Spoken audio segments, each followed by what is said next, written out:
नौजवानों महिलाओं से बातचीत कर रहे हैं तो केवल एक ही बात स्पष्ट हो रही है कि इन्होंने मंदिर के नाम पर वोट लिया और धर्म के नाम पर वोट ले लिया, नफरत पैदा करके वोट ले लिया।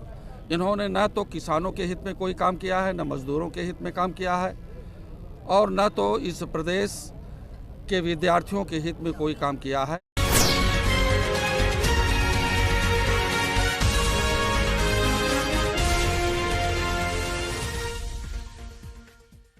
समाजवादी पार्टी का पाल बघेल धनगर समाज में जनसंवाद कार्यक्रम। मुख्य अतिथि श्यामलाल पाल तेज। बरेली से जमीर अहमद की report. Rainbow lawn garden Badaun road Bareilly में आयोजन हुआ और पूर्व प्रधानमंत्री चौधरी चरण सिंह जी की 119वीं जयंती मनाई। श्यामलाल पाल का कहना है कि इन्होंने मंदिर के नाम पर वोट लिया और धर्म के नाम पर वोट लिया, नफरत फैला करके वोट लिया। इन्होंने न तो किसानों के हित में काम किया और इस प्रदेश के विद्यार्थियों के हित में कोई काम किया है। अब की बार हम लोग समाजवादी पार्टी की सरकार बनाएंगे। देखिए, कार्यक्रम केवल जनपद बरेली में ही नहीं है, ये समाजवादी संदेश है और हम लोग मुख्यतः समाज के बीच में जा कर के इस बात का संदेश देने का काम कर रहे हैं और लेने का भी काम कर रहे हैं कि प्रदेश की हालचाल क्या है। और जब भी हम लोग किसानों, मजदूरों, नौजवानों, महिलाओं से बातचीत कर रहे हैं तो केवल एक ही बात स्पष्ट हो रही है कि इन्होंने मंदिर के नाम पर वोट लिया और धर्म के नाम पर वोट ले लिया, नफरत पैदा करके वोट ले लिया। इन्होंने न तो किसानों के हित में कोई काम किया है, न मजदूरों के हित में काम किया है और न तो इस प्रदेश के विद्यार्थियों के हित में कोई काम किया है। अब की बार हम लोग समाजवादी पार्टी की सरकार बनाएंगे और अखिलेश यादव जी को मुख्यमंत्री बनाएंगे। यह संदेश पूरे प्रदेश में चल रहा है, क्योंकि आज हमारा ये 45वां जनपद है। और इससे पहले भी समाजवादी की सरकार रही है, ऐसा नहीं है कि पहली बार सरकार बनी। हाँ, उस पीरियड में भी जो आज योजनाएं निकाल रहे हैं, वो चाहे वो 10 लाख नौकरी को लेकर हो, बेरोजगारी मुद्दे को लेकर हो रही हो, तो ये चीजें पहले भी तो पैदा हो सकती है। ये अब आगामी चुनाव को देखते हो या दिल्ली मॉडल को देखते हो कर रहा है? देखिए, किसी का कोई मॉडल नहीं। अखिलेश जी का समाजवादी मॉडल अपने आप में पूरे देश में अद्वितीय है।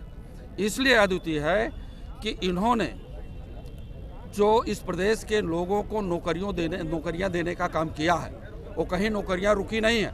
बीजेपी के लोग ने ज़बरदस्ती जो है वो बताया कि इसमें बेईमानी हुई है, लेकिन वही नौकरी जो समाजवादी पार्टी के मुख्यमंत्री ने अपने पीरियड में देने का काम किया था सिपाही की भर्ती में, हाई कोर्ट और सुप्रीम कोर्ट ने ये कह दिया कि बिल्कुल न्याय संगत ये नियुक्ति हुई है और भारतीय जनता पार्टी के पीरियड में वो पुलिस की ज्वाइनिंग हुई है नौकरियों को देने। यहाँ तक कि 2-2, 3-3 साल तक नौकरी की लोग तैयारी कर रहे हैं और जब सेंटर पर पहुँचते हैं बच्चे तो परीक्षा निरस्त हो जाती है। घोटाले किसके पीरियड में हो रहा?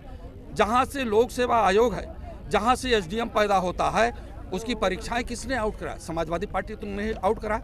इसी भारतीय जनता पार्टी के पीरियड में पेपर आउट हुआ। आउट कराने वाला कौन है? सभी पार्टियां भ्रष्टाचार को लेकर बात कर रही है कि भ्रष्टाचार, तो क्या ऐसा लग रहा है कि बीजेपी सरकार में क्या भ्रष्टाचार का बढ़ावा मिला है क्या? जबरदस्ती आप तो लोग मीडिया के लोग हैं, ये भ्रष्टाचार क्या है? आप मोदी के लोगों को देख लीजिए। नीरव मोदी कौन है? माल्या कौन है? ये अडानी और अंबानी कौन है? उत्तर प्रदेश में पूरे ठेकेदार गुजरात के आ रहे हैं, यहाँ कोई ठेकेदार ही नहीं। लाल रंग बड़ी चर्चाओं में है नेताजी इस समय। लाल रंग बहुत चर्चाओं में, इस संबंध में क्या कहना चाहते हैं? लाल रंग नहीं, लाल रंग तो क्रांति का प्रतीक है। आज लाल रंग की जो टोपी है समाजवादी पार्टी की, वो खतरे की घंटी भारतीय जनता पार्टी की बजा रही है। जैसे कि मोदी ने किसानों का आंदोलन समाप्त किया, अपने बिल वापस लिए, उससे कहीं ना कहीं आपको नुकसान पहुंच रहा है? कहीं नुकसान नहीं, किसान समझ गया भैया। 700 किसान जो है वहाँ पर शहीद हो गए गर्मी में, बरसात में। यहाँ तक कि किसानों को पानी पीने के लिए जब किल्लत पड़ी, जब इनके विपक्ष के लोगों ने, पार्टी के लोगों ने वहाँ पानी पहुँचाने का काम किया, तो सड़कों पर बड़े बड़े किले नहीं ठोक दिए गए। ट्रैक्टर पानी लेकर के न जाने पावे। ये किले क्या हैं? ये भाले क्या हैं किसानों के साथ? किसान पूरी तरह से जागरूक हो चुका है और वास्तव में जो किसान के हित की बात, जैसे स्वामीनाथन की रिपोर्ट आप जान रहे हैं, स्वामीनाथन की रिपोर्ट ये है कि किसानों का जो माल है उसको खरीदने की गारंटी हो। अगर 1800 रुपये में हमारा धान की कीमत है तो 1800 रुपये में उसके धान की खरीदने की गारंटी हो, गेहूं की खरीदने की गारंटी हो। ये स्वामीनाथन की रिपोर्ट है। वही समाजवादी पार्टी के नेता आदरणीय अखिलेश यादव जी लाना चाहते हैं, लेकिन मामला केंद्र का है। एक केंद्र से सब कुछ होगा। जब हम लोग केंद्र में पहुंचेंगे तो निश्चित रूप से जान लीजिए कि 100% स्वामीनाथन की रिपोर्ट इस देश में किसानों के लिए लागू होगी। क्या इस बार समाजवादी पार्टी आजम खां के बिना चुनाव लड़ेगी? आजम खां हमारे साथ हैं। आजम खां के बिना क्यों चुनाव लड़ेंगे? आजम खां हमारे साथ है और समाजवादी विचारधारा के लोग वो हमारे नेता हैं। अच्छा, ये शिवपाल जी से जो गठबंधन का मामला चल रहा था या हो गया है शिवपाल जी का, इससे आपको क्या बेनिफिट मिलेगा? देखिए, ये समाजवादी विचारक लोग हैं। जितने भी समाजवादी और डॉक्टर अंबेडकर के विचारों से ओतप्रोत हैं, वो सभी छोटे छोटे दल समाजवादी पार्टी का साथ दे रहे हैं। इससे पहले भी तो समाजवादी ने कांग्रेस के साथ सभी मतलब छोटी छोटी पार्टियों को लेकर गठबंधन किया था, चाहे वो बीएसपी रही हो, उसमें क्या रिजल्ट रहा उसका ये देखिए। अब वो बीएसपी का गठबंधन हो चाहे वो कांग्रेस का गठबंधन हो, वो पुराना इतिहास है, उसमें हम जाना नहीं चाहेंगे। लेकिन वर्तमान समय में जो प्रदेश की जनता पीड़ित है, चाहे वो किसान हो, चाहे नौजवान हो, चाहे महिला हो, इनका हिंदुत्व का नारा कहाँ चला गया?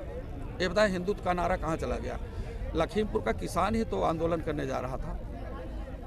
टिकट वितरण में अभी तक इतना विलंब क्यों? उसका क्लियरफाई क्यों नहीं हो पा रहा? ये विलंब नहीं हो रहा है। माननीय राष्ट्रीय अध्यक्ष जी पूरे प्रदेश के हर सीटों का सर्वेक्षण करा रहे हैं। शिवपाल जी से संगठन तो हो गया, उनका गठबंधन तो हो गया शिवपाल जी से, लेकिन अभी तक टिकट जो है उनका क्लियर नहीं हुआ, सीटें क्लियर नहीं हुई। वो जब टिकट बांटना होगा, देना होगा, तो उसी समय बैठ करके वो लोग अपना तय कर लेंगे कि किस सीट पर शिवपाल जी को लड़ना है, कहाँ ओम प्रकाश जी को लड़ना है, कहाँ केशवदेव जी को लड़ना है। वो सब तय हो जाएगा। बहुत हल्का फुल्का मामला।